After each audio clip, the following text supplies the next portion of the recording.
मोठी बातमी सध्या समोर येते। विक्रोळी पार्क साइट परिसरात मोठी दुर्घटना झाली आहे। दरड कोसळून दोघे जण ठार झाल्याची माहिती सध्या समोर येते।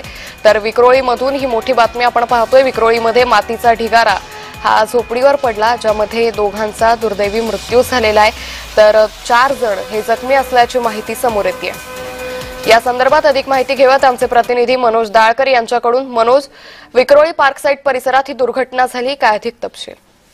नक्कीच आपण या ठिकाणी बघितलं काल मध्यरात्रीपासून मुसळधार पाऊस हा मुंबईमध्ये पडत आहे, त्यामुळे आपण बघितलं या ठिकाणी पाणी देखील साचलेलं आहे सखल भागामध्ये आणि एक दरड कोसळण्याची घटना आता समोर येत आहे। विक्रोळी मधील ही घटना आहे। विक्रोळी पार्क साइट मध्ये आपण बघितलं दरड कोसळली आहे। वर्षानगर मधील जनकल्याण सोसायटीमध्ये ही दरड कोसळली आहे आणि आपण बघितलं सकाळी 2:39 ही दरड कोसळल्याची माहिती मिळते आणि या याच्यामध्ये आपण बघितलं तर मृत्यू देखील झालेला आहे। दोघांचा मृत्यू या ठिकाणी झालेला आहे आणि आपण शासनाकडून देखील सांगण्यात आलेलं आहे की दरड असेल त्याचं समुद्र ठिकाण असेल यांच्या बाजूला राहू नका, कधीही दुर्घटना होऊ शकते आणि महानगरपालिकेकडून देखील सातत्याने आवाहन देखील नागरिकांना करण्यात येत आहे। पण आपण बघितलं मध्यरात्रीपासून रात्री पाऊस हा जोराचा पडत आहे आणि त्यामुळे ही दुर्घटना घडल्याची समोर येत आणि आपण या घटनेमध्ये दोघांचा मृत्यू देखील झालेला आहे आणि आपण या ठिकाणी बघितलं तर ही दरड कोसळल्याने 2 जणांचा मृत्यू झालेला आहे। निश्चित धन्यवाद मनोज, आपण दिलेल्या सविस्तर माहितीसाठी। तर विक्रोळीतून ही धक्कादायक बातमी आपण पाहतोय।